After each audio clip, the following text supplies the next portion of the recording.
Good morning everyone. मैं Dilip Khandelwal online class में आप सभी का स्वागत करता हूं।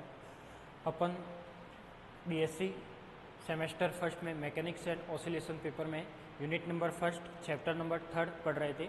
चैप्टर नंबर थर्ड था कोरियोलिस बल आपेक्षिक घूर्णन गति कि कोई भी निर्देश तंत्र होता है, किसी के रेस्पेक्ट में यदि कोई पार्टिकल की रोटेशन होता है, या फिर मैं कह सकता हूँ कि कोई पार्टिकल है वो किसी अर्थ पर रखा हुआ है और अर्थ क्या करती है, उसमें रोटेट करती है। तो उसी से रिलेटेड अपन स्टडी कर रहे थे।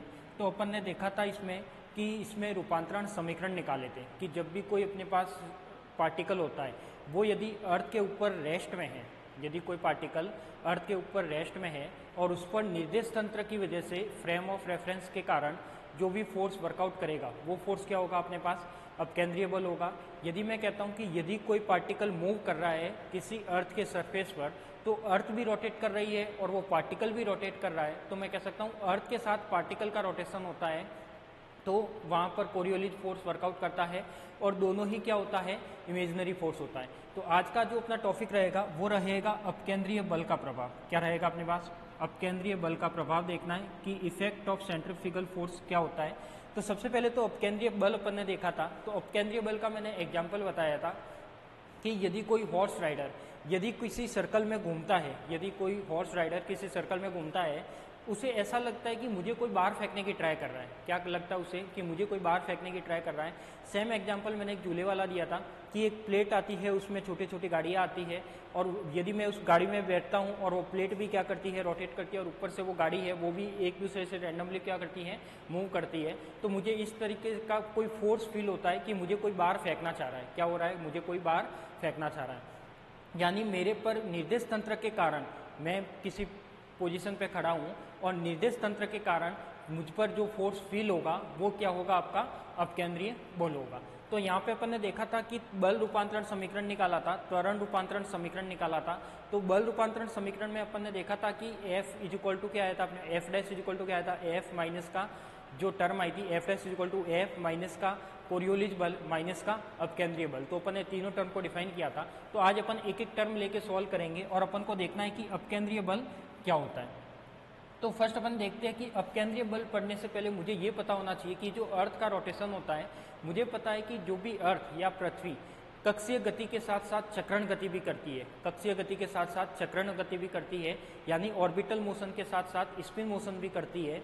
तो यहाँ से मैं लिख सकता हूँ कि जो अर्थ का रोटेशन होता है वो कौन सी डायरेक्शन में होता है, वो वेस्ट टू ईस्ट होता है। यानी यदि मैं वेस्ट इधर ले लूँ, ईस्ट इधर ले लूँ, तो अर्थ रोटेशन कुछ इस टाइप का होता है।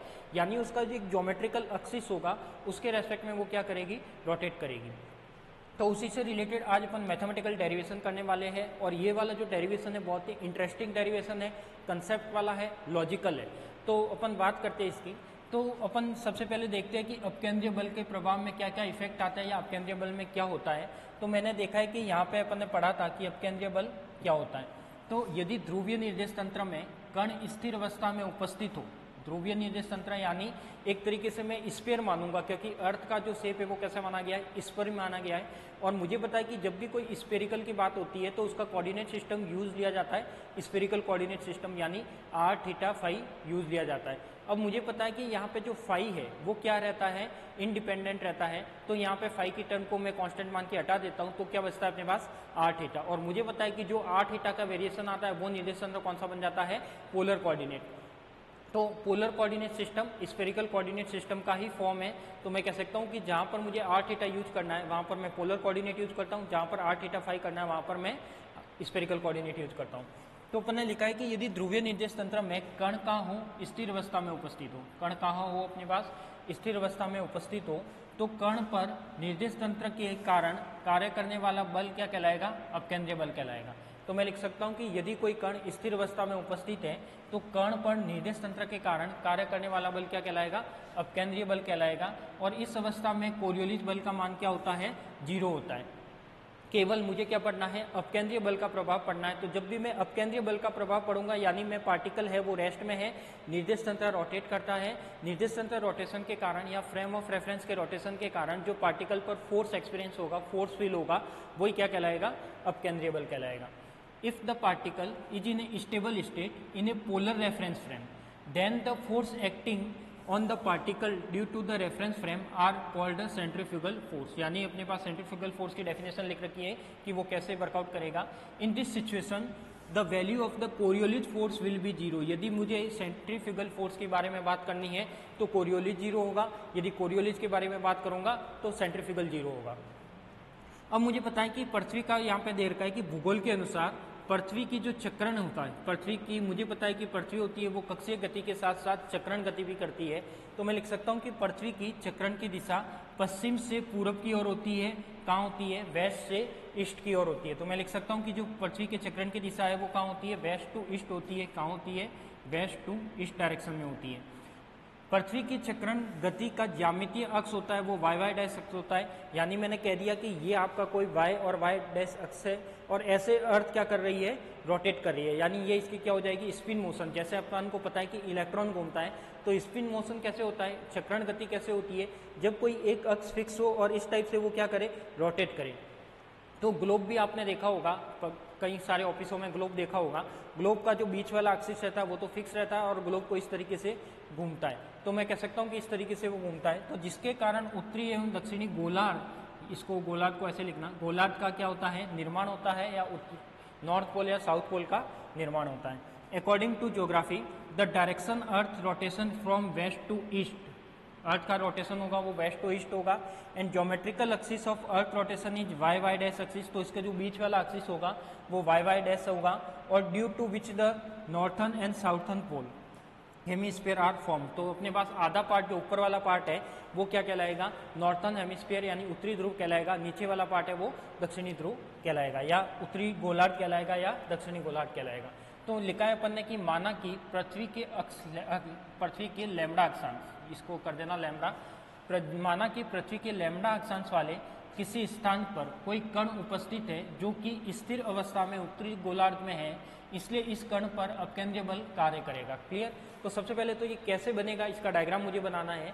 उसके बाद लिखा है कि अपकेंद्रीय बल का मान ज्ञात करने के लिए बिंदु P को मूल बिंदु मानकर एक निर्देश तंत्र की कल्पना करनी है।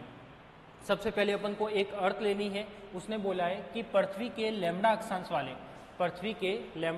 वाले किसी स्थान पर कोई पार्टिकल उपस्थित है। तो यहाँ पे मैं इसका डायग्राम बनाऊंगा, तो इसका डायग्राम कुछ इस टाइप से बनेगा।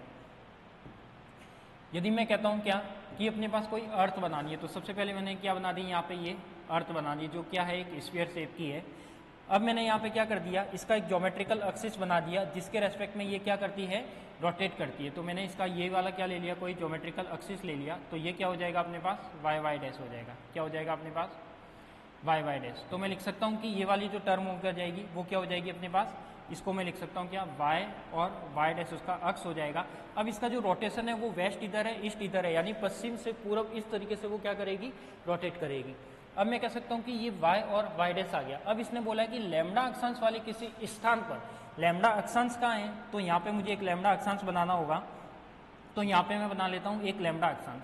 तो ये लैम्डा अक्षांश होगा कहाँ? तो मैं लिख सकता हूँ कि ये वाला लैम्डा जो अक्षांश होगा वो यहाँ पे होगा। ये इसका यदि सेंटर पॉइंट है तो यहाँ पे यदि मान लिया कि ये अपने पास क्या होगा? कोई लैम्डा अक्षांश होगा। तो मैं लिख सकता हूँ कि यहाँ पर कोई पार्टिकल क्या रखा हुआ है अपने पास? ये जो है यहाँ पर कोई पार्टिकल P रखा हुआ है, लैम्डा अक्षांश पर रखा हुआ है। तो लैम्डा अक्षांश का मतलब है कि ये इसका जो सेंटर होगा, तो यहाँ से ये क्या बनाता है?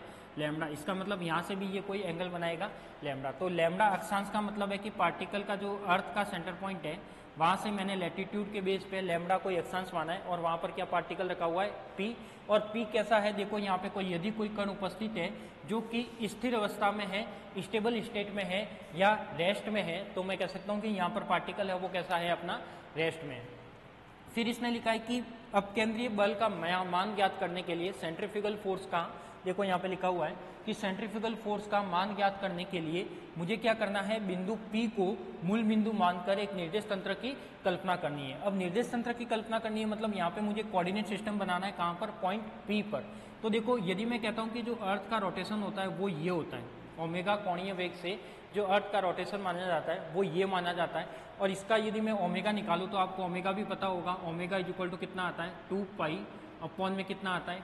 T आता है। तो ओमेगा इज इक्वल टू कितना हो जाता है अपने पास? 2 पाई मुझे पता है कि जो अर्थ का रोटेशन होता है वो कितने टाइम में होता है, वो होता है 24 घंटे में। कितने घंटे में होता है, मुझे पता है कि एक अर्थ पूरा चक्कर करने में कितना टाइम लेती है, 24 आवर्स लेती है। तो ये कितना हो जाएगा, 24 इंटू कितना हो जाएगा 16 इंटू कितना हो जाएगा 16। 24 घंटे होते हैं, घंटे को मिनट में और मिनट को सेकंड में बनने के लिए 3600 से मल्टीप्लाई करते हैं। तो ये हो जाएगा अपने पास, इसकी जो वैल्यू आएगी तो ये आ जाएगी अपने पास कितनी, 7.29 10⁻⁻5 रेडियन पर सेकेंड। ये वाली इसकी क्या आ जाती है, वैल्यू आ जाती है। अब मैं कह सकता हूँ कि इसकी जो भी वैल्यू आएगी इसके बेस में मैं इसकी क्या कर सकता हूँ, कैलकुलेशन कर सकता हूँ। तो देखो यहाँ पे अपने पास जो वैल्यू आई है वो ओमेगा कितना आया, 7.29 इंटू 10⁻⁻5 रेडियन पर सेकेंड। अब मुझे ये जो पी पॉइंट है, इस पी पॉइंट पर एक निर्देश तंत्र मानना है। क्या मानना है, एक निर्देश तंत्र मानना है। तो यहाँ पर यानी निर्देश तंत्र मानने का मतलब है यहाँ पर मुझे एक्स एक्सिस भी मानना है, यहाँ पे मुझे माइनस एक्स एक्सिस मानना है, यहाँ पे मुझे इसका कोई रोटेशन मानना है। क्यों, ये हो जाएगा अपने पास रोटेशन, ये हो जाएगा अपने पास कोई वाई डैश एक्सिस और ये हो जाएगा अपने पास कोई जेड डैश एक्सिस। इस टाइप से मैंने क्या मान लिया, इस पी पॉइंट पर एक निर्देश तंत्र मान लिया। बट इस डायग्राम में ये कैलकुलेशन आपको कंप्लीट दिखेगी नहीं, इस डायग्राम में ये कैलकुलेशन आपको कंप्लीट नहीं दिखेगी। इसलिए मुझे कैलकुलेशन करने के लिए जो ये वाला पार्ट है इसको मैं थोड़ा सा मेजर डायग्राम में कन्वर्ट करता हूँ। ठीक है, तो देखो मैं इसका डायग्राम बनाता हूँ, थोड़ा सा मेजर डायग्राम चाहिए अपन को, क्योंकि इसमें जो खेल है, इस डेरिवेशन में जो भी खेल है सारा का सारा डायग्राम का है। अगर डायग्राम दिमाग में बैठ गया तो सब कुछ आ जाएगा।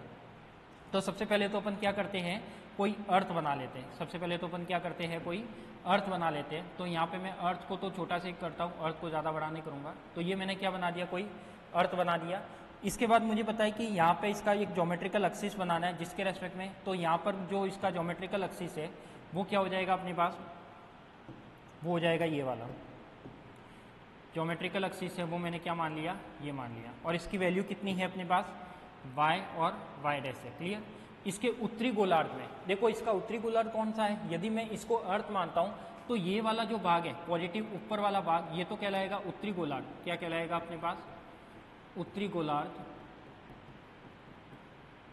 और जो ये वाला भाग है वो क्या कहलाएगा अपने पास, दक्षिणी गोलार्ध।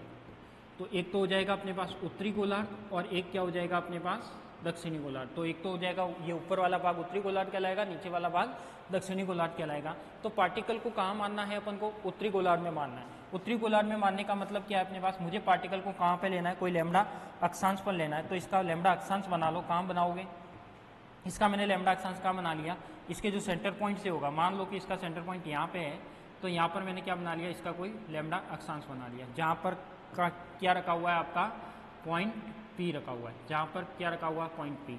अब यदि मैं कहता हूँ कि इसका लैम्बडा अक्षांश कहाँ है, तो मैं लिख सकता हूँ कि इसका जो लैम्बडा अक्षांश होगा वो कहाँ होगा अपने पास, वो होगा ये वाला।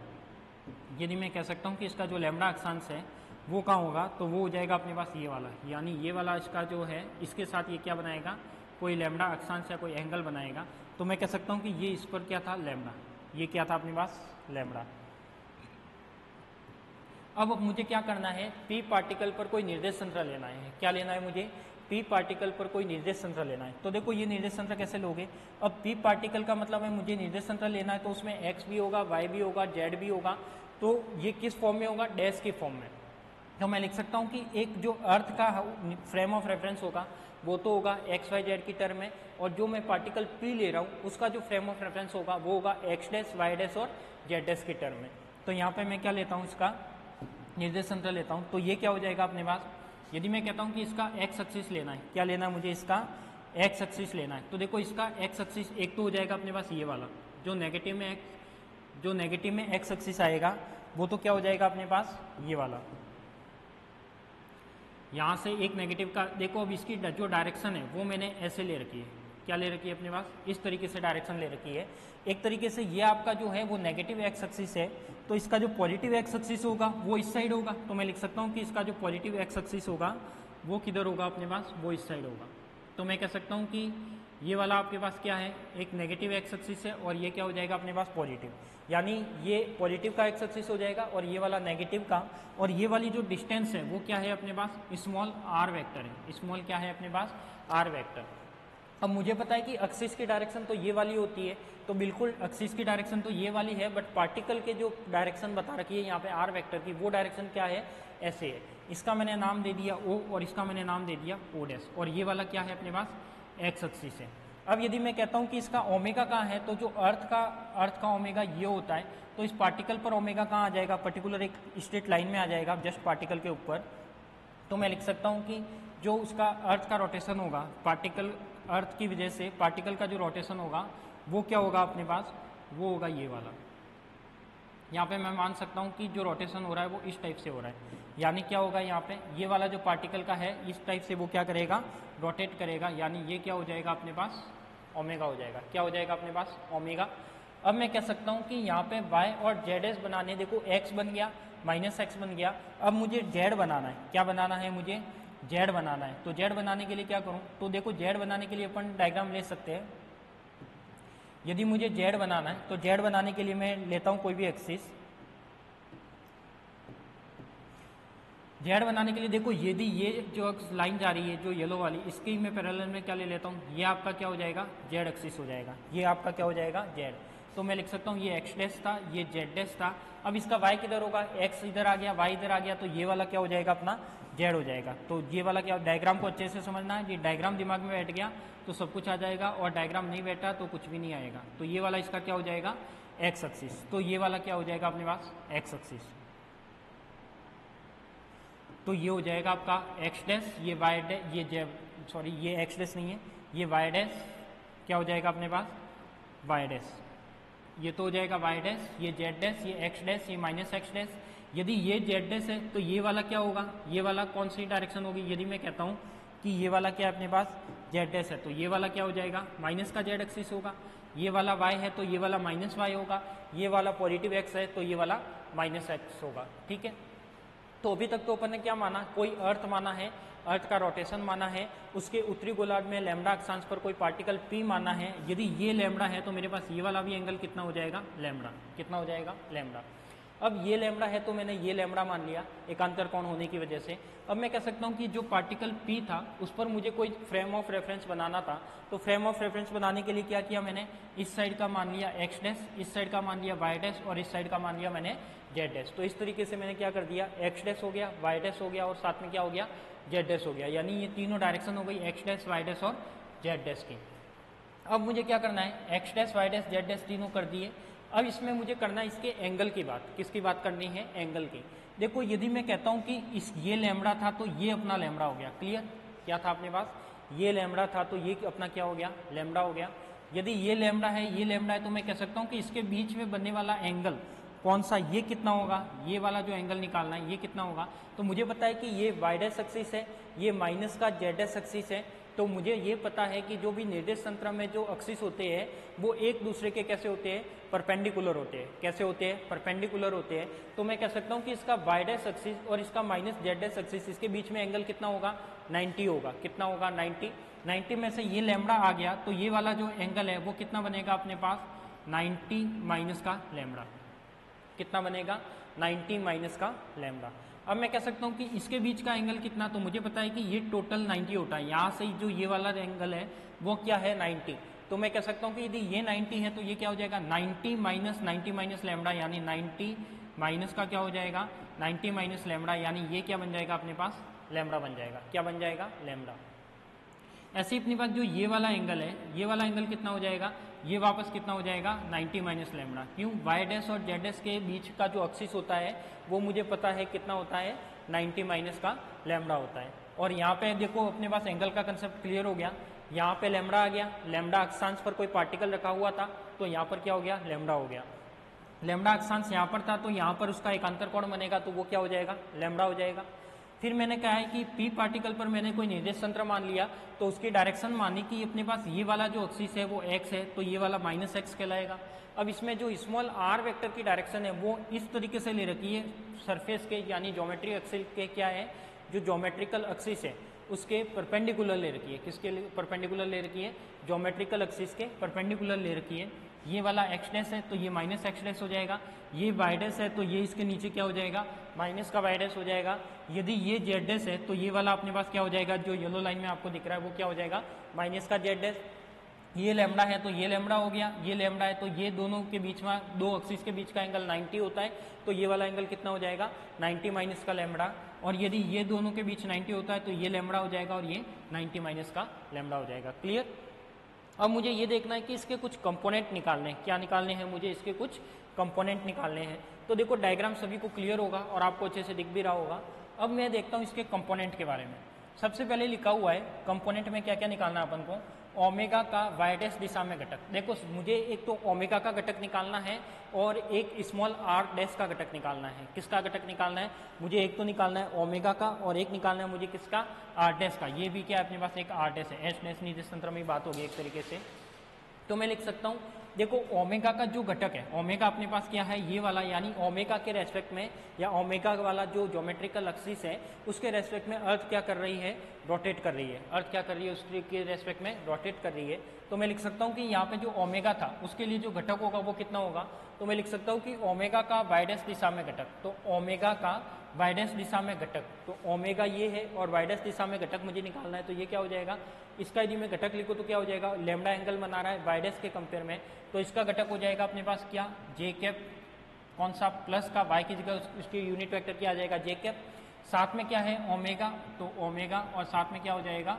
Cos lambda. क्लियर कि ओमेगा के लिए इसका ये घटक होगा, लैम्डा एंगल बना रहा है तो क्या हो जाएगा? J dash omega cos lambda. ऐसे ही जो दूसरा घटक है वो क्या हो जाएगा अपने पास? वाई ओमेगा का जेड डैश दिशा में घटक।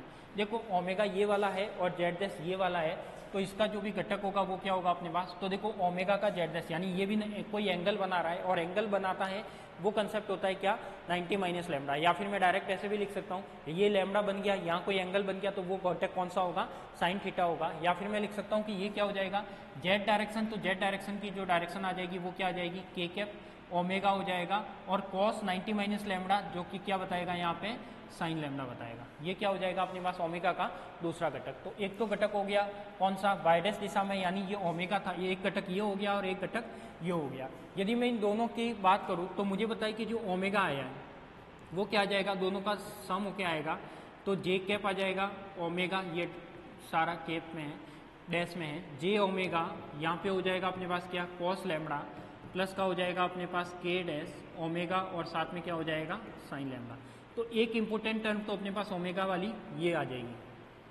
क्या आ जाएगी अपने पास? एक इंपॉर्टेंट टर्म तो क्या आ जाएगी अपने पास? ये वाली आ जाएगी। सेकंड टर्म क्या है मेरे पास? आर का घटक निकालना है। मुझे क्या निकालना है? आर का घटक निकालना है, यानी कंपोनेंट ऑफ आर निकालना है। तो यदि मुझे आर का घटक निकालना है, यानी आर वेक्टर, देखो आर वेक्टर की जो डायरेक्शन है वो एक्सिस के ऑपोजिट है। जैसे मेरे पास ये वाली जो डायरेक्शन लेता हूँ तो इसकी जगह मैं क्या लिखता हूँ? प्लस एक्स लिखता हूँ। अब देखो ये जो आर वेक्टर है वो एक्सिस के ऑपोजिट है, तो आर की जगह मैं कहाँ यूज करूंगा? माइनस आर यूज करूंगा। तो ये वाली टर्म क्या हो जाएगी?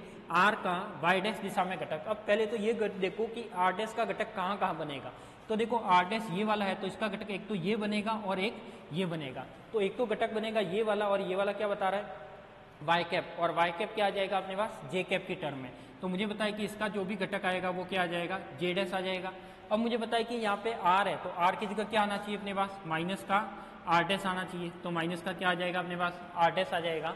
अब मैं लिख सकता हूँ कि ये इसके साथ एंगल बना रहा है। यदि मैं ये वाले घटक की बात करता हूँ कॉस 90 माइनस लैम्डा, और कॉस 90 माइनस लैम्डा कितना हो जाएगा अपने पास? Sign lambda. ये वाली टर्म हो जाएगी। अब इसका ही जैसे ही मैं दूसरा घटक लिखता हूँ तो आर का माइनस जेड दिशा में घटक।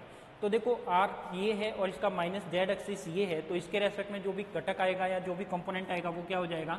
ये हो जाएगा अपने पास क्या? जे कैप। ये क्या हो जाएगा अपने पास? जे नहीं आएगा, यहाँ पे के आएगा। क्या आएगा अपने पास? के।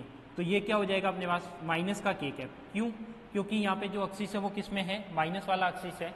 तो माइनस का के कैप किसका घटक है? आर का है, तो क्या हो जाएगा? माइनस का आर डैश हो जाएगा। क्योंकि ये डायरेक्शन ऑपोजिट है इसलिए इस आर को क्या लिया जा रहा है? माइनस लिया जा रहा है। एक्सिस तो इस तरफ होता है बट आर है वो इस तरफ है, एक दूसरे के ऑपोजिट है, इसलिए मैं आर क्या ले रहा हूँ? यहाँ पे माइनस ले रहा हूँ। अब यहाँ पे लैम्डा है तो यहाँ पे क्या हो जाएगा? Cos lambda. क्लियर? तो यहाँ से वैल्यू बन जाएगी अपने पास क्या? के कैप आर। देखो यहाँ से जो भी वैल्यू बनेगी किसकी? आर डैश वेक्टर की। तो आर डैश का घटक बनेगा वो क्या बनेगा? के कैप, यहाँ पे बन जाएगा आर कॉस लैम्डा, यहाँ पे बन जाएगा माइनस का जे कैप और आर, और साथ में क्या बन जाएगा अपने पास? Sign lambda. ये वाली कंपोनेंट बन जाएंगे दोनों। यदि ये दोनों कंपोनेंट आपको दिमाग में बैठ गए हैं तो ही इसके आगे का मैथमेटिकल डेरिवेशन पॉसिबल है, इसके बिना पॉसिबल नहीं है। तो अपन ने क्या किया, सबसे पहले तो अपन ने देखा कि मैथमेटिकल डेरिवेशन में कौन सा घटक निकाला, ओमेगा का घटक निकाला, और दूसरा घटक मैंने कौन सा निकाला, आर का घटक निकाला या आर डैश का घटक निकाला। तो देखो ओमेगा का घटक तो अपने पास क्या आ गया, वाई डैश और जेड डैश के अकॉर्डिंग आ गया, और जो आर का घटक था वो प्लस का वाई डैश और माइनस का जेड डैश के अकॉर्डिंग आ गया। तो जो भी मेरे पास घटक आए वो आए omega is equal to J omega cos lambda और के ओमेगा साइन लैम्डा, और जो आर का घटक आया है वो आया माइनस का J R sine lambda plus का K dash R cos lambda. Clear, ये डैश में, ठीक है। तो देखो ये वाले दोनों मेरे पास क्या हो गए, घटक हो गए। क्या हो गए, ये मेरे पास दोनों घटक हो गए। अब इन घटकों को मैं आगे वाली स्लाइड में लिख लेता हूँ। तो देखो मेरे पास जो जो टर्म आई वो क्या आई, ये टर्म आई मेरे पास क्या, देखो ओमेगा आया, वो तो क्या आया J dash J cap omega cos lambda plus का क्या आया अपने पास के कैप ओमेगा डैश में है ये सारा साइन लैम्डा। क्लियर, एक तो ये घटक आया। जो आर डैश आया वो क्या आया मेरे पास, तो देखो आर डैश आया अपने पास क्या, इसको मैं कोई भी प्लस माइनस पहले लिख सकता हूँ। तो ये वाली टर्म आई K dash R dash cos lambda, क्या आया K dash R dash cos lambda, minus का आया है अपने पास क्या J dash R sine lambda, J dash R sine lambda. तो ये हो जाएगा जे कैप आर डैश और साथ में क्या हो जाएगा अपने पास साइन लैम्डा। तो ये मेरे पास इक्वेशन फर्स्ट है और ये मेरे पास इक्वेशन सेकंड है। तो देखो अपने पास जो घटक था वो निकाला अपन ने, वो दोनों लिख लिए डायग्राम के बेस पे। तो ये वाला घटक आया omega J omega cos lambda K dash omega sine lambda, R dash का घटक आया ये वाला। अब मुझे क्या करना है, मुझे पता है कि जो कोरियोलिस फोर्स वाली टर्म थी, कोरियोलिस फोर्स नहीं, सेंट्रीफ्यूगल फोर्स। तो सेंट्रीफ्यूगल फोर्स से अपन ने एक टर्म निकाली थी, कौन सी, त्वरण रूपांतरण समीकरण के बेस पे। और वो टर्म क्या थी, तो मुझे पता है कि वो टर्म थी अपने पास इस तरीके की कोई टर्म थी कि ए डैश था आपके पास, ए था माइनस का ओमेगा, माइनस का क्या था अपने पास माइनस का एम, और साथ में था क्या अपने पास माइनस का 2 ओमेगा क्रॉस का वी डैश था, इज इक्वल टू क्या था माइनस का ओमेगा क्रॉस का ओमेगा और क्रॉस का क्या था आर डैश था, क्या था अपने पास आर डैश था। ये वाली टर्म थी। तो ये टर्म सभी को पता होगी कि अपन ने त्वरण रूपांतरण समीकरण में ये वाली टर्म को डिफाइन की है। क्या किया अपन ने, ये वाली टर्म को क्या किया है, डिफाइन किया है। अब मैं कह सकता हूँ कि जब भी मैं अपकेंद्रीय बल की बात करता हूँ, क्या करता हूँ, अपकेंद्रीय बल की बात करता हूँ, तो अपकेंद्रीय बल कौन डिफाइन कर रहा था, ये वाली टर्म डिफाइन कर रही थी। तो ये कौन सी टर्म थी, ये कोरियोलिस वाली टर्म थी। तो मैं लिख सकता हूँ कि यदि मैं एम से मल्टीप्लाई करता हूँ तो ये वाली इक्वेशन क्या बन जाती है, यहाँ पे देखो ये बन जाता है F dash is equal to F minus का एफ सी माइनस का एफ सेंट्रीफ्यूगल। तो ये तो कोरियोलिस बन जाता है, ये सेंट्रीफ्यूगल बन जाता है, ये एस फ्रेम में और ये एस डैश फ्रेम में। तो यहाँ से देखा था कि जब भी मैं अपकेंद्रीय बल का प्रभाव पड़ता हूँ तो कोरियोलिस बल क्या हो जाता है, जीरो हो जाता है। कोरियोलिस बल क्या हो जाएगा, जीरो, यानी ये वाली टर्म क्या हो जाएगी, जीरो। तो मैं लिख सकता हूँ कि यहाँ पे जो एफ सी वाली टर्म है वो तो क्या हो जाती है, यहाँ पे जीरो हो जाती है। तो अपने पास क्या बचा, A dash is equal to A minus का क्या हो जाएगा अपने पास, ये वाली टर्म जीरो हो जाएगी। तो ये रहेगा अपने पास ओमेगा क्रॉस का आर डैश, ये वाली टर्म बचेगी। इसको मैं इक्वेशन नंबर दे देता हूँ क्या, थर्ड। अब देखो यहाँ पे मुझे जो कैलकुलेशन निकालनी है वो क्या निकालनी है, ओमेगा भी है और आर डैश भी है। क्या क्या है अपने पास, ओमेगा भी है और आर डैश भी है। तो क्या मैं यहाँ से पहले सबसे फर्स्ट टर्म में ओमेगा इंटू आर डैश निकाल सकता हूँ क्या, बिल्कुल निकाल सकता हूँ।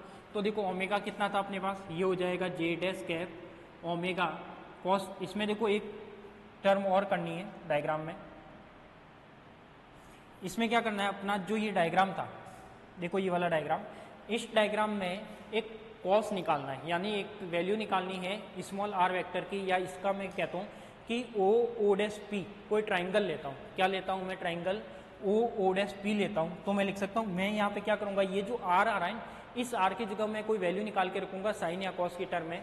तो मुझे पता है कि ये जो ट्राइंगल है इसमें यदि मैं ट्राइंगल ले लेता हूँ कौन सा, ओ डैश पी में, ओ डैश पी में एक ट्राइंगल लेता हूँ, और इस यदि इसमें मैं क्या निकालता हूँ, इसकी वैल्यू निकालता हूँ।